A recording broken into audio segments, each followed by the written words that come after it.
Trekkeuses, trekkers, bienvenue sur ma chaîne.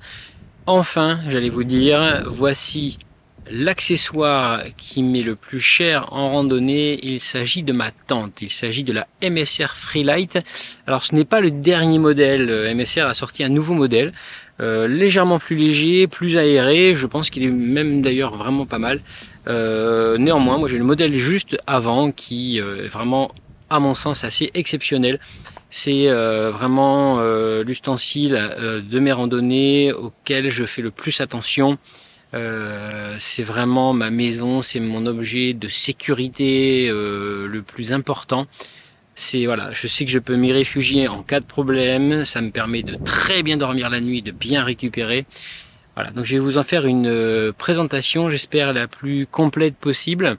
Alors évidemment, c'est très orienté parce que je l'adore, donc je vais évidemment vous en dire beaucoup de bien. Peut-être un peu de moins bien d'ailleurs, je vais essayer de trouver quelques petits défauts, petites améliorations que MSR pourrait faire, ou des petites recommandations que j'ai quant à son usage. Tout d'abord, lorsque j'ai reçu la tente, j'ai eu une drôle d'impression en fait. J'en avais entendu vraiment beaucoup de bien, j'avais écumé encore une fois les forums, les sites pour m'informer. Euh, c'est bien, les sites et les forums, c'est très intéressant. D'ailleurs, c'est aussi pour ça que j'ai fait cette chaîne YouTube. J'espère informer des nouveaux randonneurs, des futurs randonneurs sur le matériel qu'on peut acquérir. Cette tente, lorsque je l'ai reçue, j'ai pas eu un feeling terrible dès le départ. Voilà, et en fait, je vous montre pourquoi j'ai pas eu un feeling dès le départ. C'est à cause de cet emballage. J'étais vraiment pas habitué à un sac de cette nature-là. Pour moi, une tente, ça se range dans un sac chaussette, quelque chose de bien clair, net et précis. Ça se plie correctement, car toutes les tentes que j'ai eues jusque-là, je les pliais avec grand soin. J'y faisais très attention. Vraiment d'avoir une espèce de sac fourre-tout. Non, la première impression n'était vraiment pas idéale. Alors, j'avais vu des randonneurs qui justement disaient c'est génial, on peut mettre la tente n'importe comment. Et ben moi, c'est quelque chose que je ne pouvais pas imaginer. Pour moi, c'était un peu ni fait ni à faire de mettre un sac fourre-tout et justement d'y fourrer toute la tente dedans. C'était vraiment pas quelque chose que je croyais pouvoir faire. Et en fait, il s'agit d'une idée de génie d'après moi, car pour déplier la tente, ça va beaucoup plus vite que de la sortir d'un sac où elle est complètement contrainte à l'intérieur. Je trouve que d'un point de vue rangement, c'est bien plus pratique aussi. Le matin, quand il fait soit pas beau, soit carrément quand il pleut, on peut la ranger, la mettre dans le sac très très rapidement. Qu'elle soit mouillée ou pas, en fait, on s'en fout un peu. C'est vraiment pas très important. Et voilà, ça permet de la mettre en sécurité dans son sac à dos très rapidement, sans galérer sous la flotte, à essayer de bien la ranger et de perdre un temps précieux. C'est quelque chose de très très léger. C'est pour ça que j'ai voulu investir dans cette tente-là. J'étais sur une tente Decathlon, la Quick Hiker, qui était vraiment pas mal. Hein. Elle faisait 2 kilos, elle coûtait quand même déjà dans les 200 euros. Enfin, celle-ci fait le double, clairement. Elle fait juste la moitié du poids de la Decathlon. Donc voilà, chaque gramme perdu, c'est 1 euro dépensé en plus. Et après avoir randonné de manière assez douloureuse des fois, j'ai voulu grandement alléger mon sac et la tente en un achat me faisait enlever plus d'1 kilo. Donc ça c'était vraiment énorme pour moi, enlever 1 kilo en un seul investissement, c'était quelque chose vraiment de concret et de pertinent. Étant donné qu'en plus cette tente est plus grande, plus légère, plus facile à monter, elle avait vraiment, à part son prix, que du positif. J'ai voulu également cette tente parce que mon sac étant plus petit que l'ancien, parce qu'évidemment j'ai donc diminué mon sac comme je vous l'avais montré dans une précédente vidéo, je suis parti avec un sac 50 litres de Osprey qui est largement suffisant et j'avais décrété que tout ce qui ne rentrait pas dans ce sac ne viendrait pas avec moi. Donc là vraiment il fallait que je réfléchisse à comment faire rentrer toutes mes affaires. Cette tente là, je la rentre dans mon sac, sur un côté du sac. Elle me prend un tiers de l'espace de mon sac, ce qui est déjà pas mal. Et j'ai juste, pour une question de praticité, enlevé les arceaux, et les arceaux je les mets à l'extérieur. Ça ne me dérange absolument pas, je peux comme ça bien tasser dans mon sac à dos, ça rentre impeccable. Ça fait plusieurs treks que je fais comme ça, et c'est vraiment une solution qui me convient. Maintenant je vais vous en faire la démonstration. Tout d'abord, sous ma tente, après avoir utilisé du polycry quelques temps, je me suis orienté vers une couverture de survie réutilisable. Pour plusieurs raisons. Le polycry, contrairement à ce que j'avais cru comprendre, je l'ai déchiré assez rapidement. Alors peut-être qu'on peut le rafistoler, etc. J'avais payé ça, moi je trouve quand même assez cher. Ça c'est 3,50 €, ça se réutilise vraiment pas mal. Et surtout, en ce qui me concerne, vu que mon matelas n'est pas très isolé, ça me permet avec un seul ustensile de faire deux utilités: protéger ma tente et empêcher le froid de remonter par le matelas et de me déranger la nuit et de m'empêcher de récupérer correctement. Donc ça, c'est quelque chose de très important pour moi, je ne l'oublie jamais. C'est un peu plus lourd, certes, mais c'est pas non plus énorme, et voilà, à quelques 50 grammes près, j'obtiens la même chose, donc je préfère aujourd'hui partir avec ça.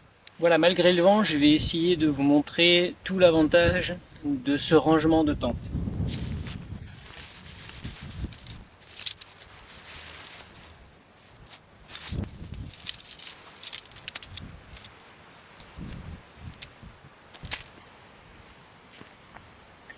Un arceau unique pour toute la tente, ce qui n'est plus le cas avec la Freelite de cette année.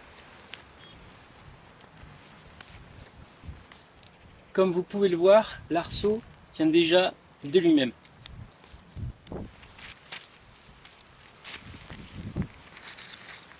Seule concession que j'ai fait sur cette tente, c'est ne pas partir avec les sardines MSR qui sont beaucoup trop souples et beaucoup trop fragiles. Et j'ai gardé en fait mes sardines DAC qui étaient donc en aluminium, qui étaient fournies avec ma tente Decathlon. Ils sont d'une robustesse incroyable. Je peux taper avec un caillou pendant 2 heures dessus, elles ne vont pas bouger.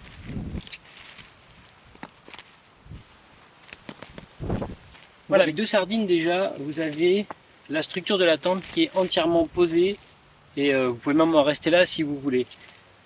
Pour moi, le gros avantage est cette barre de toit ici qui est absolument géniale, qui vous permet d'avoir un espace intérieur, un volume intérieur qui est très grand. Alors du coup, les parois latérales sont verticales. Le seul compromis qui avait été fait sur cette tente, c'est au lieu d'avoir un Y au niveau des pieds, vous avez un arceau unique, ce qui réduit légèrement la taille au niveau des pieds, mais ce qui n'est vraiment pas très grave du coup. Le seul petit problème sur cette tente, qui n'est pas dû à la tente en réalité, c'est cette grande moustiquaire sur les parois latérales qui offre un énorme avantage au niveau de la ventilation, mais qui est assez fragile, et je me suis mal positionné dans la tente. J'ai mis le scratch du sac de couchage côté moustiquaire. Et évidemment, dans la nuit, le scratch est accroché à la moustiquaire et j'ai légèrement abîmé quelques mailles. Bon, rien de grave, mais c'est à savoir. Maintenant, je mets toujours le scratch à l'intérieur de la tente, au centre de la tente, ce qui fait que moi, je ne peux pas accrocher la moustiquaire. L'autre différence par rapport au nouveau modèle, c'est au niveau de la tête. Il y a beaucoup moins de moustiquaires car le double toit remonte beaucoup plus haut. Vous pourrez voir la différence avec celle-ci quand j'aurai mis le double toit. Mais là, au moins, vous pouvez déjà voir exactement le volume interne. Je vais juste la fixer avec deux sardines supplémentaires pour pas qu'elle bouge avec ce vent, car elle est quand même très très légère.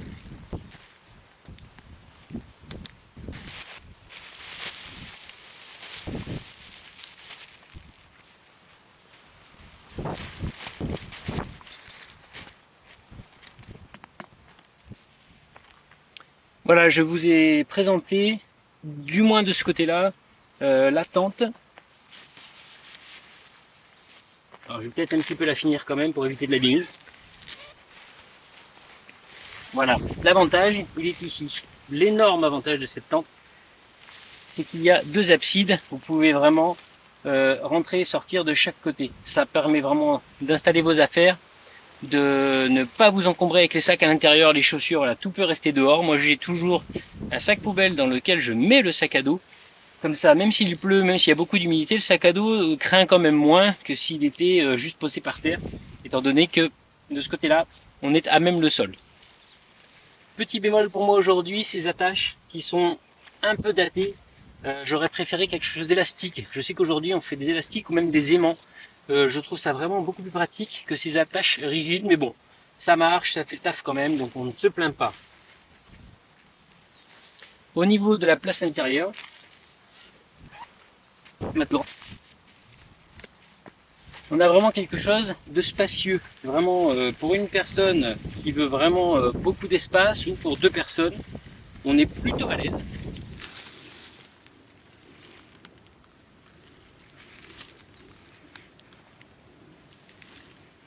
Au niveau accessoirisation, c'est assez sommaire. Il y a juste cette grande poche au niveau de la tête où on peut donc ranger sa lampe, son téléphone, sa caméra, etc., etc., etc.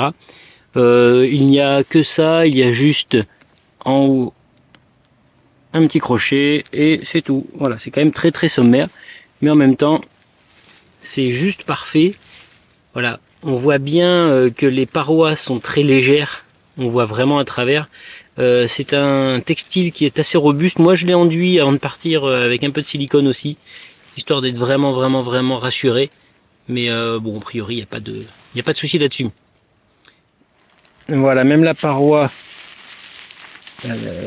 d'en haut, voilà, on voit même à travers. C'est quelque chose d'assez fin hein, quand même, hein, mais c'est assez robuste.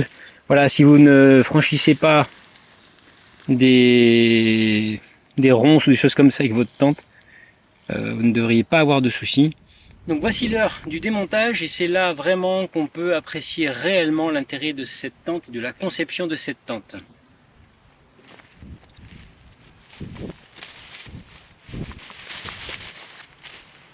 Vous le voyez, je ne prends aucune précaution quant au rangement de la tente. Ça c'est fait, s'il pleut, en quelques secondes c'est réglé.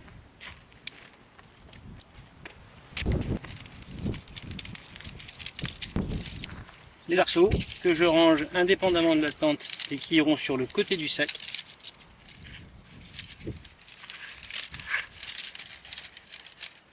Même cette housse n'est pas indispensable, vous pouvez très bien laisser vos arceaux sur le côté du sac à l'extérieur. Vu la taille de l'arceau, je pense qu'il est impossible de le perdre.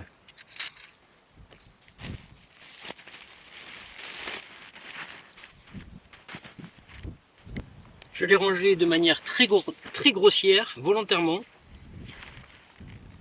Mais en fait, c'est un peu comme ça que je la range tout le temps. Les sangles de compression, le petit rabat qui me semblait très anecdotique, qui en fait empêche l'humidité qui peut rester sur la tente de polluer l'intérieur de votre sac. Et voilà, la tente est pliée. Ça ne m'a pris que quelques secondes. Je la range, je la tasse bien, je mets mes sacs étanches à côté avec mes affaires de nuit et mes affaires, mes habits. Et c'est terminé. J'espère que cette vidéo vous aura été utile. J'espère que vous avez fait une présentation plutôt complète de la tente.